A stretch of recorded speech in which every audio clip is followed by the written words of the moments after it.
everyone, welcome to our maths fair. My name is Hansika. My name is Chandana. My team name is Reserve Bank of India. The government name is James Translate. Do you know? The maths is very important in our life. Without maths, there is nothing you can do. Now my friend will explain you about Reserve Bank of India. The Reserve Bank of India, which began operate April 1st, 1935 under the Reserve Bank of India. Reserve Bank of India used monetary policy to create financial stability, change with regularity the country currency.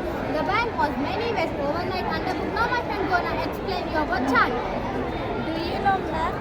This is a Indian currency chart. In olden days, we can use these coins. In olden days, we can use this note. Nowadays, we can use this coins and these notes. We are going to represent you the model of evolution of money. Now my friend will explain you about evolution of money. New currency. Nowadays we are using new currency like 100, 500, etc. Old gold and silver currency.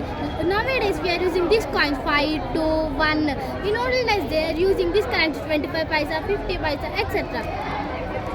Olden days they are using this currency like 10, 20, 100, etc.